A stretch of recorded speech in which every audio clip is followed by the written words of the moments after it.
Movie शुरू होती है और हम देखते हैं एक फैमिली को, जिसमें 4 लोग शामिल होते हैं।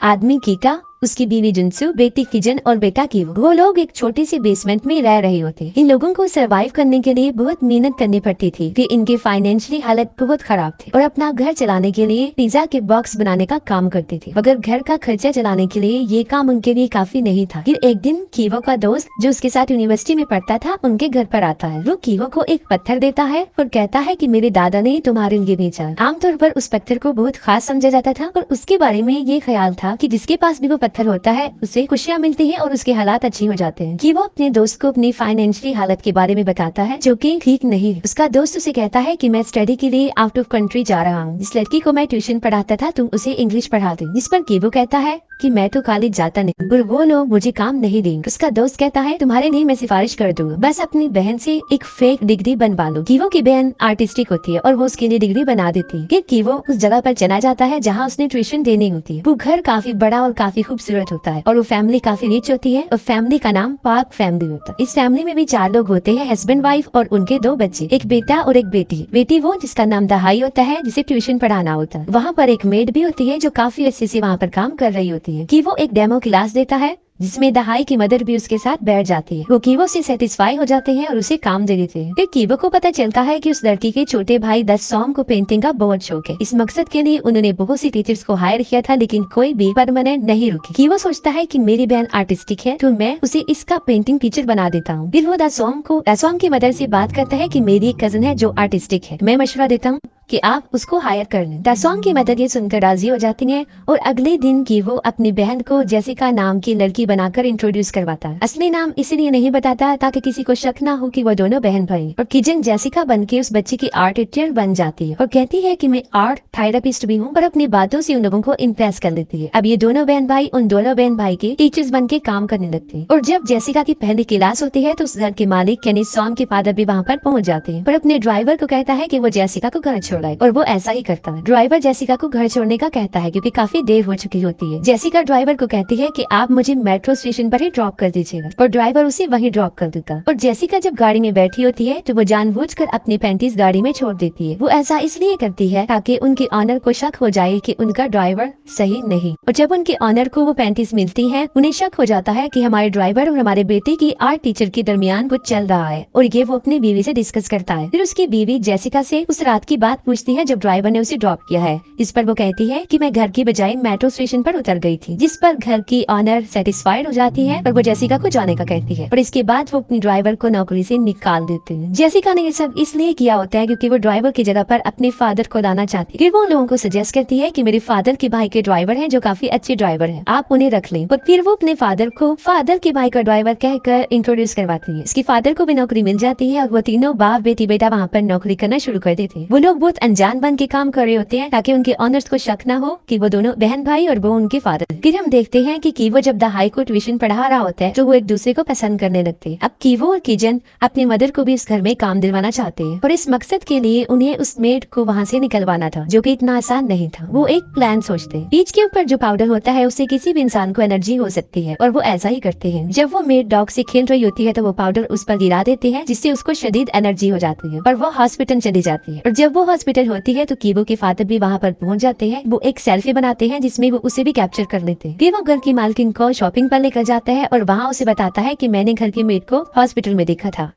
और जब मैं सेल्फी बना रहा था तो वो भी बीच में आ गई और ना चाहते हुए भी मैंने उस लेडी की बातें सुन ली है। उसे टीबी है, लेकिन उसकी मालकिन उस बात पर यकीन नहीं करती। फिर वो अपनी बेटी किजन को मैसेज ड्रॉप करता है कि हम 3 मिनट तक घर पहुंच रहे हैं। मैसेज देखते ही किजन दोबारा से पीच का वो पाउडर बेड पर डाल देती है और उसे फिर से खांसी होना शुरू हो जाती है। और इस दौरान घर की मालकिन भी वहाँ पहुँच जाती है और वो लेडी एक टिश्यू इस्तेमाल करती है और फिर उसे डस्टबिन में फेंक देती है। फिर उनका ड्राइवर डस्टबिन की तरफ जाता है जहाँ उसने टिश्यू फेंका होता है। टिश्यू पर वो सॉस गिरा देता है और अपनी मालकिन को दिखाता है, जिससे उसे यकीन आ जाता है कि मेरा ड्राइवर ठीक कह रहा था कि उस मेड को टीबी है। वो अपने ड्राइवर को कहती है कि तुम इस बात का जिक्र अपने मालिक से ना करना वरना वो काफी गुस्सा हो जाएंगे। और फिर वो उस औरत को भी नौकरी से निकाल देते हैं। और उनका ड्राइवर बड़ी चालाकी से अपनी बीवी को एक कुक के तौर पर इंट्रोड्यूस करवाता है और बिल आखिर उसकी बीवी को भी नौकरी मिल जाती है और फिर वो चारों लोग एक ही फैमिली में काम कर रहे होते हैं और किसी को शक भी होने नहीं देती कि वो एक ही फैमिली से बड़ी चालाकी से वो अपने नाम चेंज करके रह रही थी। उन लोगों के हालात काफी बदल चुके होते हैं, गरीबी से उन लोगों के हालात काफी अच्छे हो जाते हैं, अच्छा खाने को मिलता है और अच्छी पे ले रही होती है। 10 सोम का बर्थडे होता है और पार्क फैमिली उसे सेलिब्रेट करने के लिए एक पिकनिक पर जाने का फैसला करते हैं और वो उसके लिए चले जाते हैं। उनके जाने के बाद ये चारों लोग एक पार्टी सेलिब्रेट कर रहे होते हैं। वो लोग काफी इंजॉय कर रहे होते हैं कि अचानक से डोर की बेल बजती है और दरवाजे पर वही पुरानी मेड खड़ी होती है। वो कहती है कि मेरा कुछ सामान वहाँ पर रह गया है जिसे मैं लेना चाहती हूँ। जुनसुक उसे अंदर आने देती है और फिर वो लेडी बेसमेंट में चली जाती है। काफी टाइम गुजरने के बाद भी वो लेडी वापस नहीं आती, जिस पर जुनसुक वहाँ जाकर देखती है तो वो एक कबर्ड को धकेल रही होती। वो उससे हिल नहीं रहा होता क्योंकि उसके नीचे प्लेट फंसी होती है। जुनसुक उस प्लेट को निकाल देती है और वो अलमारी अपनी जगह से हट जाती है। उस अलमारी के नीचे दरअसल एक रास्ता होता है, एक खुफिया रास्ता जो नीचे की तरफ जा रहा होता है। वो मेड वहाँ पर चली जाती है और देखती है वहाँ पर एक आदमी है। हकीकत में वो उसका हस्बैंड होता है। उसने यहाँ पर छुपा कर रखा होता है। उसे यहाँ पर तकरीबन 4.5 साल हो जाते हैं। पाक फैमिली को इस बारे में नहीं पता होता क्योंकि उनसे पहले जो फैमिली यहाँ पर रह रही थी वो उन्हें नहीं बताती और ये लेडी काफी अर्से से यहाँ काम कर रही होती है। ये सब जानती है कि यहाँ एक खुफिया रास्ता है। उसने अपने हस्बैंड को यहाँ इसलिए छुपाया होता है क्योंकि उसके सर पर कुछ कर्जा होता है जिसको अगर वो नहीं उतारेगा तो लोग उसे मार देंगे। फिर वो मेड जुनसुक को कहती है कि तुम हफ्ते में एक मरतबा मेरे हस्बैंड को खाना दे दिया करो, यहाँ पर फ्रिज अवेलेबल है, इसके बदले में मैं तुम्हें पे कर दूँ। जुनसुक इनकार कर देती है और पुलिस को कॉल करने का बोलती है, जिस पर वो औरत काफी मिन्नतें करती है कि वो ऐसा ना करे। और जुनसुक का हस्बैंड बेटा बेटी सीढ़ियों से ये बातें सुन रही होते हैं। उनमें से किसी का पाँव स्लिप होता है, वो तीनों सामने आकर गिर जाते हैं। ये देखकर वो मेड वीडियो बना लेती है और कि वो कहता है पापा मेरा पाँव, और ये भी वीडियो में रिकॉर्ड हो जाता है। उसे पता चल जाता है कि ये चारों फैमिली है और उन्हें चालाकी से यहाँ पर नौकरी हासिल की। ये वीडियो वो घर की मालकिन को सेंड करने का कहती है, जिस पर जुनसुक उसे काफी मिन्नतें कर रही होती है कि वो ऐसा ना करे। वो औरत अपने हस्बैंड को लेकर ऊपर आ जाती है और उन चारों को कहती है कि वो हाथ ऊपर करके खड़े हो जाए। वो चारों खड़े हो जाते हैं और वो उनका भी वीडियो बना लेती है और साथ में उस टेबल की भी जिस पर वो पार्टी कर रही है। ये चारों उन दोनों हस्बैंड वाइफ पर हमला कर देते हैं और उनसे मोबाइल लेकर वीडियो को डिलीट कर देते हैं। उन लोगों की आपस में लड़ाई हो रही होती है कि अचानक से टेलीफोन की घंटी बजती है।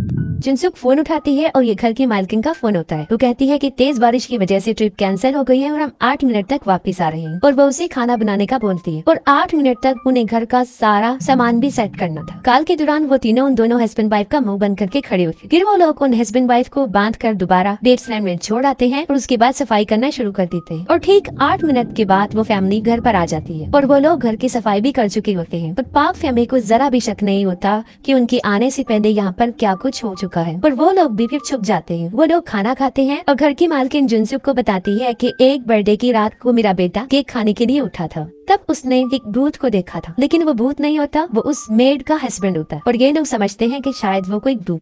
बारिश हो रही होती है और उनका बेटा दासोंग कहता है कि आज रात में बाहर सोऊंगा, और वो टेंट लेकर बाहर बैठ जाता है। दासोंग के मदर और फादर हॉल में सोते हैं ताकि सारी रात उसको देख सके। वो दोनों सोफे पर लेटकर बातें कर रहे होते हैं और सोफे के नीचे कीटक, किचन और कीबो छुपे हुए होते हैं। घर का ड्राइवर कीटक होता है और घर का मालिक अपनी वाइफ को बता रहा होता है कि उसके जिस्म में से नागवार किस्म की स्मेल आती है जिसको बर्दाश्त करना नामुमकिन है। वो सच कह रहा होता है क्योंकि जिस जगह पर वो लोग रह रहे होते हैं वो गार्बेज एरिया होता है, लोग वहाँ पर टॉयलेट्स करते हैं, इस वजह से इस घर के सारे लोगों की जिस्म में, कपड़ों में एक गंदी सी बू आती है। और ये सब बातें वो लोग भी सुन रहे होते हैं। उन्हें बुरा लगता है क्योंकि एक बार दासोंग ने ये बात कही थी कि वे टीचर में से स्मेल आती है और वैसे ही हमारे ड्राइवर और मेड में से भी आती है। फिर वो लोग अपना सॉप, अपना टॉवल चेंज करने का सोचते हैं, लेकिन ये उनकी जिस्म की स्मेल नहीं होती बल्कि उस घर की होती है जहाँ पर वो रह रही होती है। और जब वो दोनों सो जाते हैं तो ये सोफे के नीचे से निकलकर अपने घर में, अपने बेसमेंट में आ जाते हैं। बहुत तेज बारिश हो रही होती है और जब वो अपने घर में पहुंचते हैं तो वो देखते हैं कि उनका सारा घर पानी से भर चुका है। घर की खिड़की खुली रहने की वजह से सारा पानी अंदर आ जाता है और अब वो जगह रहने के काबिल नहीं रहे। फिर वो एक जगह जाते हैं जहाँ बहुत से लोग सो रहे होते हैं और वो लोग भी अपनी रात वहीं गुजारते हैं। किचन को घर की मालकिन की कॉल आती है। वो कहती है कि हमारे बेटे की बर्थडे है, आप उसकी टीचर हैं, आपको आना चाहिए जिससे उसे बहुत खुशी हो। और वो कीवो को भी बुला देती है जो कि उसकी बेटी का टीचर होता है। फिर वो बाजार में शॉपिंग करने जाती है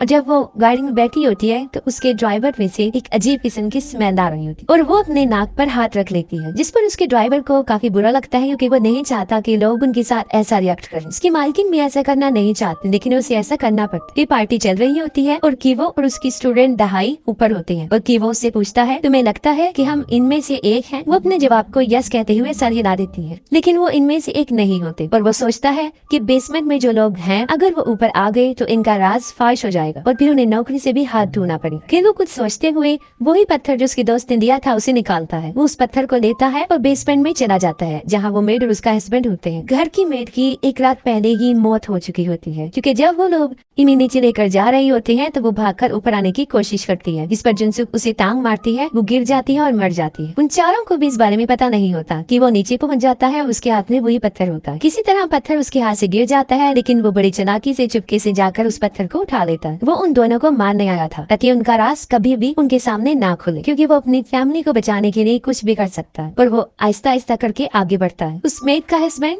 जो अपने आप को खो चुका होता है, कीवो के गले में रस्सी डालकर उसे घसीटता है और उस रस्सी को एक जगह पर अटका देता है और फिर वो वही पत्थर उठाता है। वो कीवो को पत्थर से मारने लगता है लेकिन नहीं मारता। वो वहाँ से भाग जाता है लेकिन बेसमेंट से गिर जाता है और वापस आकर वो उसे काफी जख्मी कर देता है। फिर वो पार्टी वाली जगह पर पहुँच जाता है। फिर उसकी नजर पड़ती है किचन पर, जो केक लेकर दासोंग की तरफ जा रही होती है और वो फौरन उसे पहचान लेता है। वो उस चाकू से किचन के सीने पर वार करता है, जिससे वो काफी जख्मी हो जाती है। किचन के फादर उसके जख्म को दबाते हैं ताकि खून ज्यादा ना बहे, लेकिन उसका जख्म काफी गहरा होता है। जुनसुक ये देखती है कि उसने मेरी बेटी पर हमला किया है और वो उसकी तरफ बढ़ती है और उन दोनों के दरमियान शदीद लड़ाई हो जाती है। और इस लड़ाई में जुनसुक उस आदमी को मार देता है। अब घर का ऑनर अपनी चाबी देना चाहता है, जो कि उस मरे हुए आदमी के नीचे पड़ी होती है, और वो चाबी जब निकाल रहे होते हैं तो उन्हें काफी स्मेल आती है और वो मुंह पर हाथ रख लेते हैं। और जब उनका ड्राइवर उन्हें ऐसा करते हुए देखता है तो उसके चेहरे के तासुरात बदल जाते हैं। वो शदीद गुस्सा था। वो चाकू उठाता है और उस चाकू से मालिक पर वार कर। कीटक ऐसा इसलिए करता है क्योंकि उनके मालिक को चाबी चाहिए थी ताकि वो अपने बेटे सॉम को हॉस्पिटल लेकर जाए, क्योंकि वो बेहोश होता है। और दूसरी तरफ उसकी अपनी बेटी भी मर रही होती है, लेकिन उसके बारे में उन्हें कोई ख्याल नहीं आता। कीटक अपने मालिक को काफी हैरानी से देखता है, क्योंकि जब वो पुरानी मेड के हस्बैंड के नीचे से चाबी निकाल रहे थे वो नाक पर हाथ रख लेते हैं, जिससे उसे बुरा लगता है क्योंकि उसकी जिस्म में से भी सेम वैसी स्मेल आ रही हो और वो खुद को उस आदमी के साथ रिलेट कर देता है। अब उसे इस बात का एहसास हो जाता है कि हम जैसे लोगों को ये लोग हकारत की नजर से देखते हैं। इस तंग नजर देखने की वजह से वो उन्हें चाकू से मार देते और उसके बाद वो ड्राइवर गायब हो जाता। किचन मर जाती है और कि वो बच जाता है, लेकिन उसकी मेंटल एबिलिटीज डिस्टर्ब हो जाती हैं। फिर उन माँ बेटे पर धोखे, चालबाजी और साजिश का केस चलता है, लेकिन कोर्ट उन्हें कोई सजा नहीं देता, कुछ इंस्ट्रक्शन देता है और छोड़ देता है। पार्क फैमिली वो घर सेल कर देते हैं और जर्मन फैमिली उन्हें खरीद लेती है। वो लोग इस घर की हिस्ट्री के बारे में नहीं जानते थे और उसके बेसमेंट में आज भी कीटिक होता है, यानी वो ड्राइवर, क्योंकि वो अपने मालिक को मारने के बाद यहाँ पर आकर छुप जाता है और किसी को पता नहीं चलता। और फिर वो मोर्स कोड के जरिए यानी लाइट ऑन ऑफ